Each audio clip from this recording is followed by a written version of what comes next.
अब हम चेक करेंगे सेजिटेरियस यानी कि धनु राशि वालों के लिए। हम आपके पार्टनर की करंट फीलिंग चेक कर रहे हैं और ये फीलिंग्स मैरिड वालों के लिए भी होगी, अनमैरिड वालों के लिए भी होगी, सभी के लिए होगी। आप अपने पार्टनर के बारे में जानना चाहते हो तो इस रीडिंग को आप देख सकते हो, ठीक है। 2 ऑरेकल्स लूँगी और एक बात, ये सभी चीज़ें इसमें रीडिंग में आपसे मैच नहीं होगी। ये किसी की पर्सनल रीडिंग नहीं है, ठीक है। सेजिटेरियस में बहुत सारे लोग आते हैं, सबकी अपने अपने जर्नी है, सबके अपने अपने कंफर्ट जोन है, सबके अपने अपने कर्मा है, सभी अपने जीवन से अलग अलग तरीके से जूझ रहे हो। इसलिए रीडिंग आपके हिसाब से बिल्कुल पूरी रीडिंग आपके लिए होगी ऐसा सोचकर नहीं चलना है। जो आपसे रेजोनेट नहीं होगी, सोचो किसी और की हो सकती है ना। तो आप नोटिस करिए और दिमाग लगाइए कि आपके जीवन में चल क्या रहा है और इस रीडिंग में बताई हुई चीज़ें कहाँ पे मैच हो रही है, ऐसे लेना है। पॉसिबिलिटी के तौर पर लोगे तो ज़्यादा डोमिनेट नहीं होगे, ठीक है। थोड़ा सा हम हिंट के तौर पर लेंगे। Look inside yourself, examine what is causing you to feel the way. ये आपके पार्टनर और आपके लिए थोड़ा सा आइडेंटिफाई कर सकते हैं, ऐसी चीज़ें मैसेज के थ्रू ले रहे हैं ऑरेकल से, ठीक है।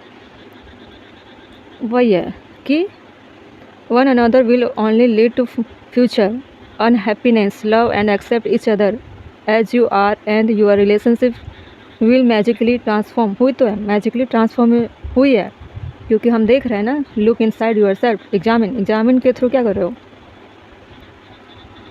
जो डिस्टेंस आपको मिली है ना, सेपरेशन मिली है, आपको लग रहा है कि आपके पार्टनर ने गलत कर दिया बहुत और आपके साथ बहुत बुरा हो गया, लेकिन आपको पता नहीं है कि डेस्टिनी आप दोनों के साथ क्या कर रही है, बताओ। लुक इनसाइड योर सेल्फ, कभी कोशिश किए हो अपने लाइफ के बारे में जानने के लिए? कभी कोशिश करते हो कि आप दोनों के रिश्तों के इनसाइट में क्या हो रहा है? नहीं, आपके लाइफ में हो रहा है एग्ज़ाम।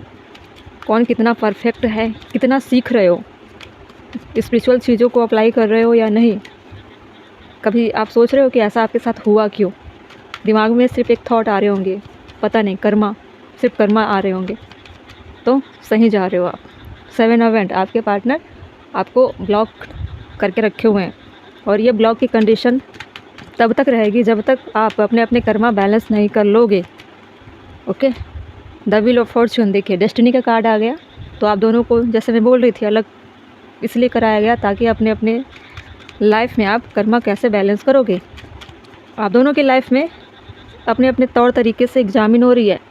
रिश्ते तो अपने जगह पर है, आप दोनों का अगर यूनियन होना होगा तो डेस्टिनी चाहेगी डिवाइन टाइम पे ही होगी। लेकिन इस टाइम आपके पार्टनर बहुत हद तक अपने फैमिली के साथ एक अच्छा वक्त गुजार रहे हैं, ठीक है। किसी से भी अटैच नहीं हो रहे हैं, वो अपने आप को हर तरह से डिटैच करके रखे हुए हैं। अगर आप मैरिड पर्सन हो तो कहीं ना कहीं उनके फैमिली वालों की तरफ से ही थोड़ा सा मैनिपुलेशन वाली चीज़ें आपके पार्टनर, आपकी वाइफ हो या हस्बैंड हो, उनके दिमाग में ऐसी चीज़ें डाल दी गई। समझ लो कि आपके पार्टनर के पेरेंट्स कार्मिक हो या उनके जो भी रिश्तेदार, फ्रेंड जो भी होंगे, या थर्ड पार्टी, समझ लो, कुछ भी कैरेक्टर दे दो। रिश्ते अगर आपसे टूटे हैं तो समझ जाओ किसी ने उनको मैनिपुलेट किया है, इसीलिए आपके साथ उन्होंने ब्लॉक्ड की कंडीशन क्रिएट किया है, बाउंड्री सेट करके रखा हुआ है। और ये सारी चीज़ें तो होनी ही थी। अगर कोई नहीं आते तो भी आपके पार्टनर आपको ये ब्लॉक करने वाली कंडीशन अप्लाई करते, क्योंकि डेस्टिनी चाहती है। और डेस्टिनी इसलिए चाहती है ताकि आप दोनों के बीच में सेपरेशन आए। डिस्टेंस होने की वजह से आप दोनों की कमियां जो लंबे समय से थी अपने ऊपर काम करने का, वो करोगे। स्ट्रेंथ का कार्ड देखें, मुझे ऐसा लग रहा है रिश्ते थे, मैरिज भी हो गई। कुछ लोगों के मैरिज वाली कंडीशन में देख रही हो, आप परिवार के बीच हो, लेकिन मैच्योरिटी नाम की जो चीज़ है ना, वो नहीं है। स्टैंड नहीं ले पाते हो, थोड़ी सी प्रॉब्लम आती है, घबरा जाते हो। बॉटम में क्या, हर्मिट का कार्ड। देखिए, स्पिरिचुअल ग्रोथ तो होनी है, इनर हीलिंग करनी है, इनर वर्क करनी है। इन्हीं चीज़ों की वजह से ही आप दोनों के बीच में क्या हुआ, डिस्टेंस आया है। और आप दोनों एक दूसरे के लिए कितने पंचुअल हो, कितने वफादार हो, वो दिखाई देगी। पहले हो सकता है दोनों में से किसी एक के अंदर इतनी स्ट्रेंथ नहीं थी, हमेशा मुसीबत में छोड़कर भाग जाते थे या भाग जाती थी। लेकिन स्ट्रेंथ आएगी, एक के अंदर स्ट्रेंथ आएगी, दूसरे के साथ क्या होगा, इनर हीलिंग होंगे, इनर वर्क होंगे, सोल ग्रोथ करेंगे अपना। दोनों में से इंसान अपने अपने जगह पे क्या कर रहा है, जो कमियां थी वो क्या हो रही है, बूस्ट हो रही है, डेवलप हो रही है, ठीक है। वैसे भी रिश्ते में थे तो क्या थे, फ्यूचर का पता नहीं था, प्रेजेंट में अनहैप्पी थे, लव में भी, मैरिज में भी, सारी चीज़ों में एक्सेप्ट नहीं कर पा रहे थे किसी भी चीज़ों को। मजबूरी, ऐसा लग रहा था जैसे कि मजबूरी बनी पड़ी है, ठीक है। 7 ऑफ वैंड क्यों है? King of wand. मुझे ऐसा लग रहा है जैसे कि फायर साइन, वाटर साइन, और कहीं ना कहीं मुझे ऐसा लग रहा है कि आप, हो सकता है जो स्ट्रेंथ दिखाने की बारी अगर आई है तो हो सकता है मेरे व्यूवर सेजिटेरियस वाले, उनको स्ट्रेंथ दिखाने की ज़रूरत पड़ सकती है। हो सकता है इसी वजह से ही आपके पार्टनर आपसे डिस्टेंस बना लिए हो।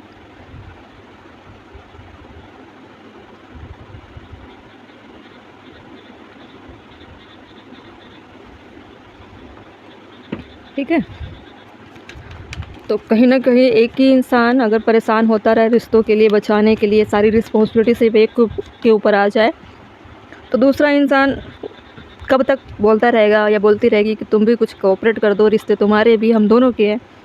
तो दोनों के बीच में अच्छे से चलना चाहिए तालमेल।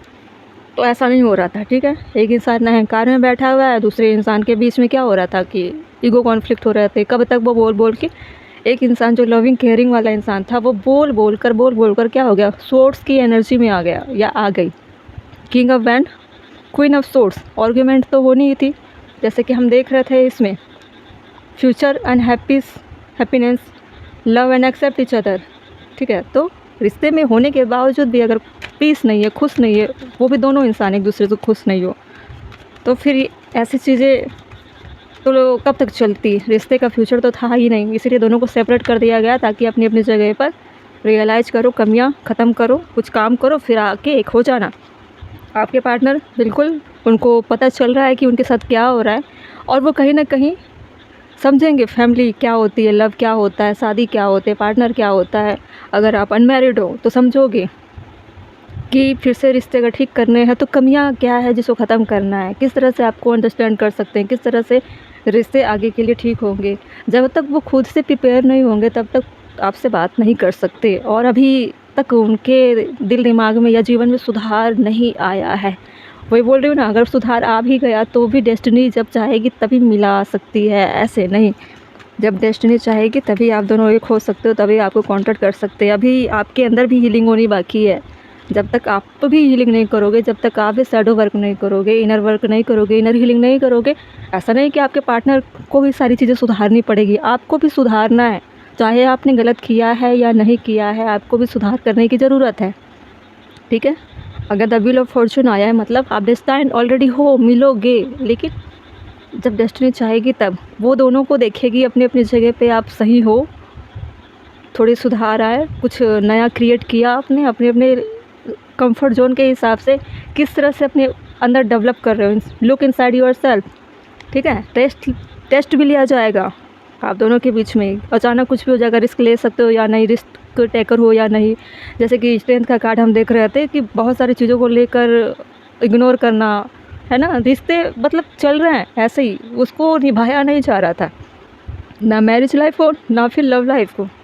9 of wand, wand 10 of wand, king of wand, सारी चीज़ें वैंड की एनर्जी, इसलिए मुझे लग रहा था ये फायर साइन ही है और जिससे आप डील कर रहे हो। और 10 ऑफ सोर्ड्स, मुझे ऐसा लग रहा है आप दोनों के बीच में ऐसा भी लग रहा है कि दोनों के साथ चीटिंग हुई है, धोखा हुआ है ना। एक दूसरे के साथ, ऐसा नहीं बोल रही कि थर्ड पार्टी वाली चीज़ें होगी।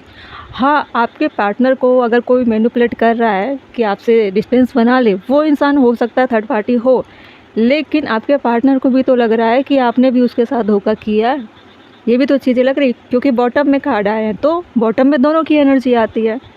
तो दोनों के साथ धोखा हुआ है, एक दूसरे के लिए ही सोच रहे हो कि वो झुकेगा, वो झुकेगी, क्या हुआ क्या नहीं हुआ। इसलिए दोनों के अंदर में अहंकार भरा हुआ है, रिश्तों को लेकर कद्र नहीं है, इमोशन नहीं है, प्यार नहीं है। कहीं पे भी आपको दिख रहा है प्यार से भरा हुआ कुछ चीज़ें हैं।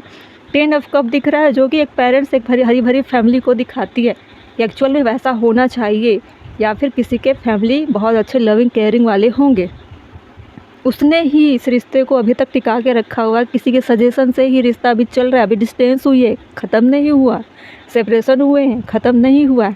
लेकिन अगर आप दोनों अपनी अपनी जगह पर रह कर नहीं सुधरे तो चीज़ें ख़त्म हो सकती है, ठीक है। काम तो करना पड़ेगा, तभी आप दोनों एक हो सकते हो। आप अपनी जगह पर सीख रहे हो चीज़ों को, और आपके पार्टनर अपनी जगह पे सारी चीज़ें सीख रहे हैं, समझ रहे हैं चीज़ों को, उनको भी रियलाइज है आपके बारे में सोचते हैं, हिम्मत लाएंगे, हिम्मत जुटाएंगे। उनको कोई ना कोई ऐसा परिवार में है जो उनको मेंटली और फिजिकली हर तरह से समझा रहे हैं, कोऑपरेट कर रहे हैं ताकि वो रिकवर हो जाए और इस रिश्ते को समझें। चाहे आपकी लव लाइफ ही क्यों ना हो, कोई ना कोई तो है उनके लाइफ में जो उनको अच्छी एडवाइस देते हैं। ठीक है, तो होप रखनी है और अपने ऊपर काम करना है। सिर्फ होप लगा कर बैठना, वेट करना ही काफ़ी नहीं होगा। जैसे कि बोल रही थी मैं, एग्जामिन अपने अपने इंसाइट में आप देखो कि कैसे चैलेंज आ रहे हैं, कैसे आप फेस कर रहे हो, क्या कर रहे हो अपनी लाइफ में। सिर्फ बैठे हो पार्टनर के कॉल मैसेज आने के लिए इंतज़ार कर रहे हो, तो ये सारी एग्जामिन वाली चीज़ें नहीं हुई। आपको अपना काम करना पड़ेगा, जो आपका कर्म है, ठीक है, उसको करना पड़ेगा। आपकी लाइफ में आपके पार्टनर नहीं आए थे तो भी आप कर रहे थे ना काम, तो ऐसे ही सोच कर चलना है कि आपकी भी एक नैतिक जिम्मेदारी है खुद के लिए, पेरेंट्स के लिए, अपने खुद के जीवन के लिए, अपने कैरियर के लिए, अपने भविष्य के लिए। आपकी लाइफ में पार्टनर आए इसका ये मतलब नहीं कि सारी चीज़ें ख़त्म हो जाती है, आपको करना पड़ेगा। ठीक है, पार्टनर तो अपने रिश्तों में है, रिश्तों के दायरे में है। ठीक है, तो देखिए, सोचिए, समझिए।